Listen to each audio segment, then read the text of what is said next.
What'd I tell you, Frankie? Kirk Michaels in the flesh. Sure is a resemblance. Yeah, the minute I saw this dude in the Midway, I knew it was him. Kirk, I can't tell you how good it is to see you. Am I supposed to know you? Come on, Kirk. I mean, Frankie here is the most unforgettable lady that you'll ever meet. Reports of your death are greatly exaggerated, obviously. I'm still alive.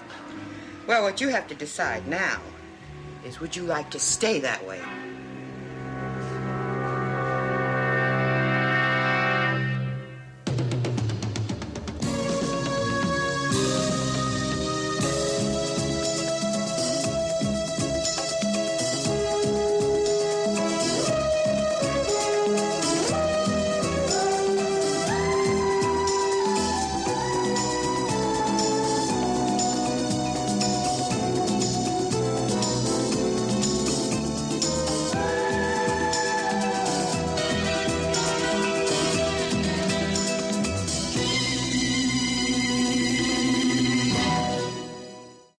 How many times do I have to tell you that I can't say anything that's going to help you? Look, how many times do I have to tell you I don't believe you? Well, look, honey. All you have to do is lead us to our pot of gold at the end of the rainbow, and we'll all live happily ever after, okay? I can't do it. You keep singing that song, and I'm going to change your tune for you real fast. The taps. All the threats in the world won't change the fact that I have no memory of the past 10 years. Oh, here we go again. Look, I know what you're going to do to me if I can't tell you about the money. If I knew, don't you think I'd tell you? I don't know. Maybe you're just the greedy type. Either that or you're just plain stupid. And if you think we're bluffing, you are very wrong. All right, I'm going to run it past you one more time. If I had that money and I spent it, I don't remember. If I had the money and I hid it, I don't remember that. Either way, the money is gone. Now, how many times do I have to repeat that before you idiots get it through your thick skulls? That's a swell performance. But you've had 10 years to rehearse it. You still think I'm faking? Look, I can't say I blame you for trying to hold on to the money. But this absent-minded routine has got to go. It's getting me very, very nervous. I'll bet if we let you go, your memory'd come rushing right back to you, and then you would be on the first flight out of Monticello with that money in your pocket. What do I have to tell you to convince you that I'm telling the truth? Maybe Kirk's afraid that we're gonna hurt him after we get the money. Huh? Listen, honey, all I care about is getting the dough. You talk, and I won't muss up that pretty head of yours. Look, I can't tell you what I don't know.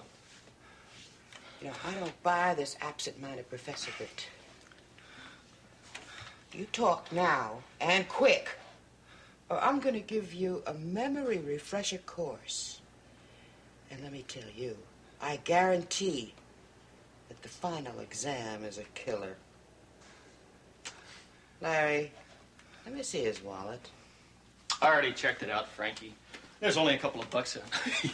Not enough to make us rich. You idiot! Did you think to look in other compartments to see if you could find a slip of paper, perhaps, that said safe deposit box number or something like that? I didn't think about it. So what else is new? You're as stupid as you ever were. No wonder you're still painting horses on merry-go-rounds. I do a lot more than that. Hey, there's a pay stub. So you live in Oakdale, huh? Pretty fancy neighborhood. Answer me this, Michaels. I mean, how does a guy with a no-account factory job afford to live in a nice neighborhood like Oakdale, huh? Unless he's got a nice little nest egg stashed away. My father-in-law died. My wife and I bought the house in Oakdale with the money from his life insurance policy. Unless you talk, you better pray that there's room for one more in that family plot. Why didn't you tell me he was married? I didn't think he was your type. Haven't you wondered what his wife might be doing at this very minute? Huh?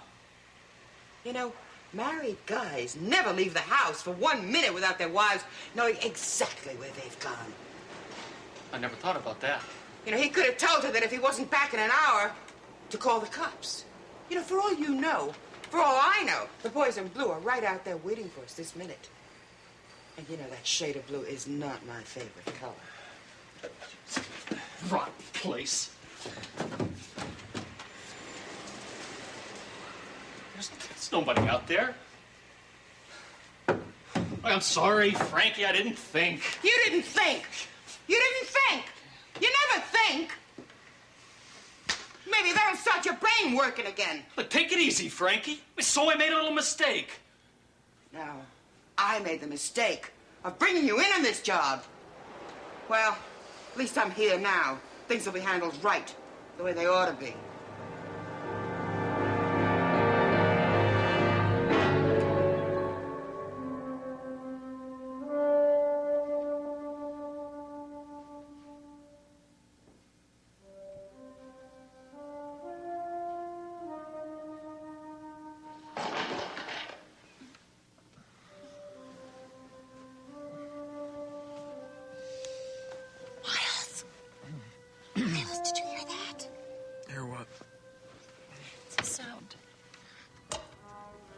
Downstairs. Really? Yeah, there's somebody down there. Well, I could go down with a shotgun in my hand, but it'd probably scare the daylights out of Jody. Not make her feel too welcome either. Well, you're right.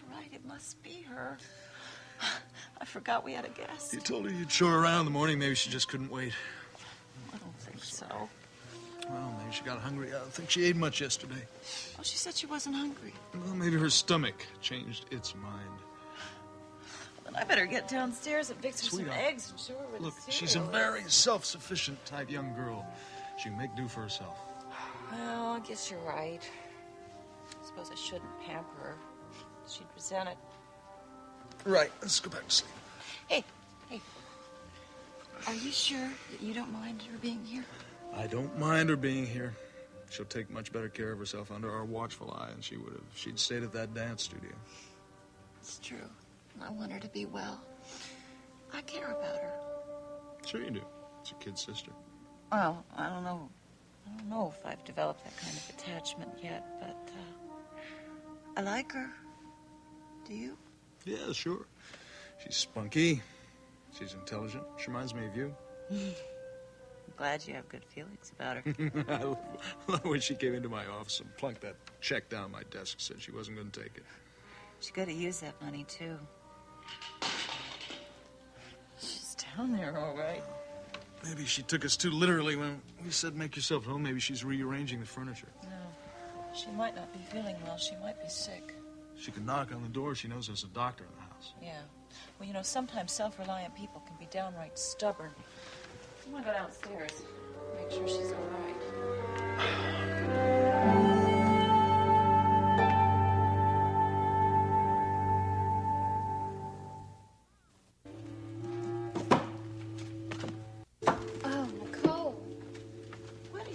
Down here, it's the middle of the night.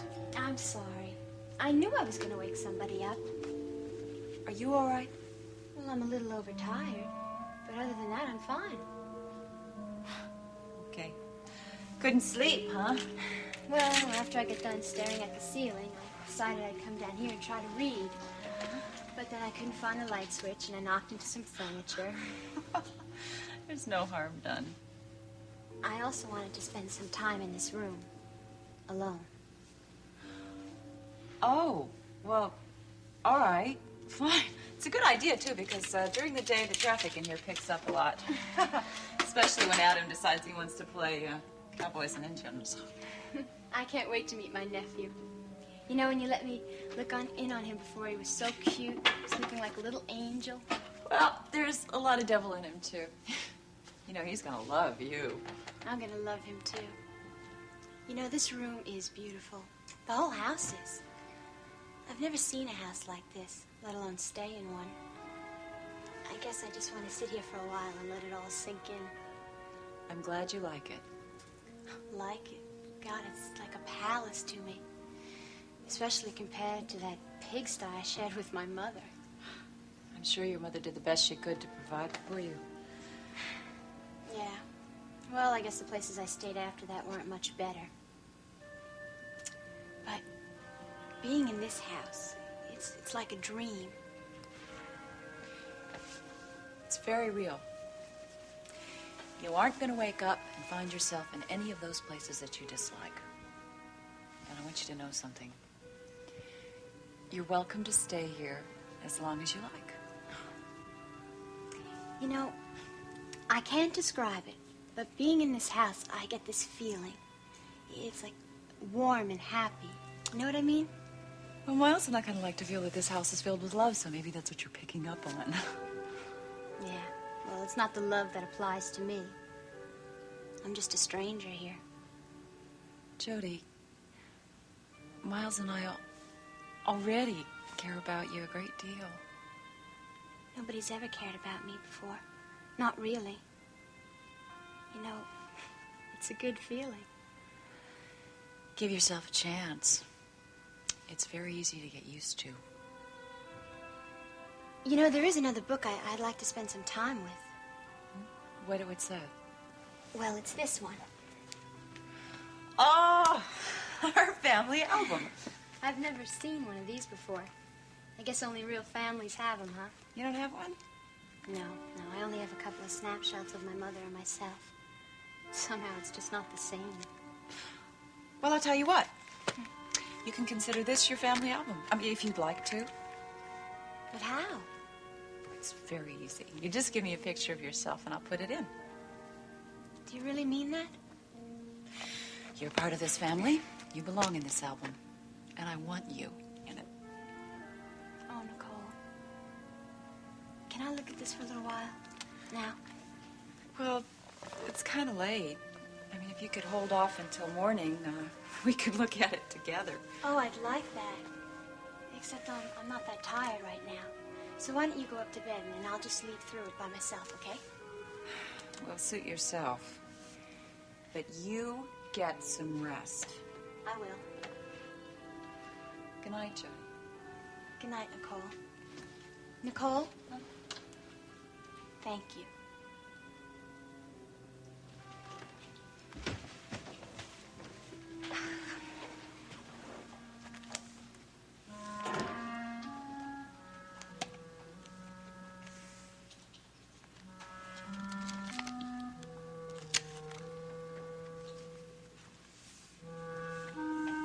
You know, maybe I'll start a family album of my own.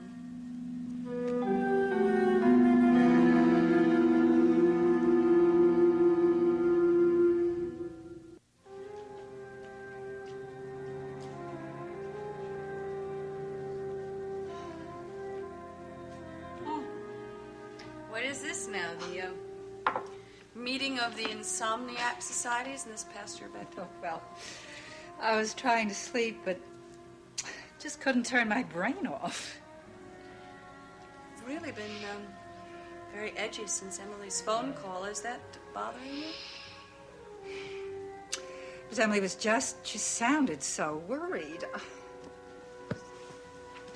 You know, thank you. It isn't like Kirk to run off unexpectedly like that.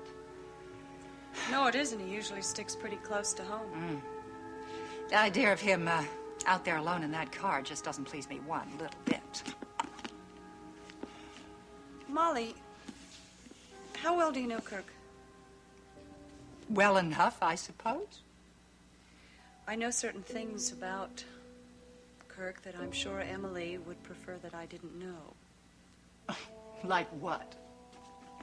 Like the fact that he has a criminal record. Look, I know it wasn't terribly serious and it happened a long time ago, but the fact is he was in trouble with the law. Now, who told you that? Well, I'm afraid some friends of mine thought I should know a little bit more about the couple I was selling my house to, and they did some checking. Oh, I see. Doesn't change anything, Molly. I mean, it doesn't change how I feel about Emily. She's a very, very lovely woman, and I can even understand why she might want to keep her husband's past a secret. Now, you did say this police record was a long time ago. You did know about all that, didn't you? Well, you know, I really am not much concerned with the Kirk that was. I know the man now. I mean, he's a good man. He loves Emily. He takes very good care of her, and that is all that matters to me. I know you want Emily to be happy. Well, and I still don't think they can be here in Monticello. And that, I'm afraid, may be partly my fault. Well, now, what could you have done? Well, Kirk's disappearance might have been instigated by a desire for fresh air, or it might be a direct reaction to me and my friends. I don't follow you. Mr. Swift took a trip out to Oakdale a couple of days ago to meet Kirk because I've been unable to meet him, and to be very honest with you, we have been very curious about him. Mrs. Scott, I thought Emily explained to you that Kirk's illness made him very shy in front of strangers. She did. But when Emily found out that Mr. Swift was not just my friend, but also the district attorney, she thought he might be there on official business. Well, I think it's obvious. She chased Kirk away from the house, Molly. I think it's obvious that Emily was trying to protect him from memories of his past. Maybe. Look, all I'm saying is that the misunderstanding may have alarmed Kirk. It may even have threatened him. He may have felt threatened. Mrs. Scott, he is not going to run off. Molly, I certainly hope not. And I really don't think that you should concern yourself with this. I'm going to try and read.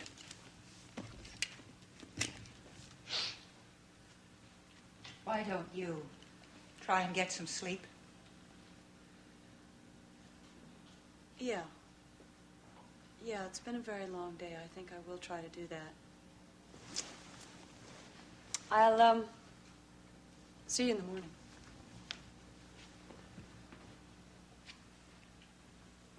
Now, everything's going to be all right, Mrs. Scott. I know it is.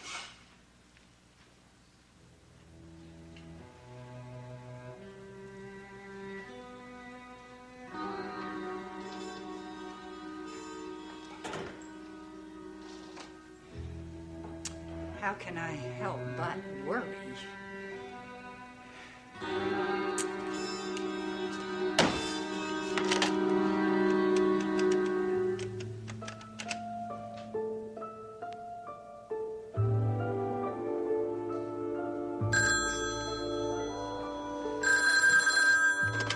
Hello? Emily, it's me, Molly. Hello, Molly. Oh, I take it that Kirk isn't home yet. No, he isn't. My God, it's been over 3 hours. Molly, I'm worried sick. Oh, dear. Well, I'm sure when he does come home, he'll have perfectly good reasons for not being home this long. I know where he is, Molly. He's with that man who thinks he's Kirk. There's something really menacing about him. Oh, now, are you sure you're just not imagining that, dear? Yes, I am sure.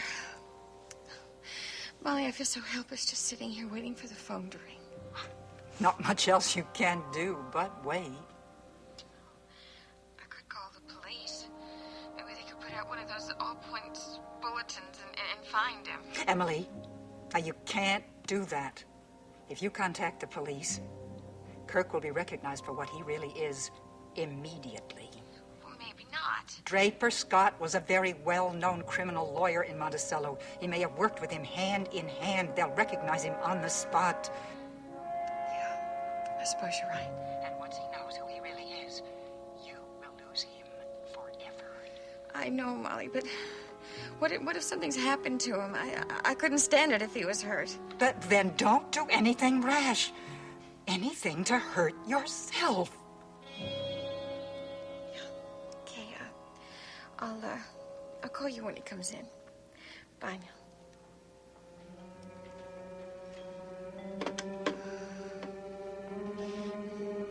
Maybe it would be all right. Maybe they wouldn't recognize him. Hello? Emily, it's Kirk. Kirk, thank God. Are you all right? Yeah, Emily. Everything is fine.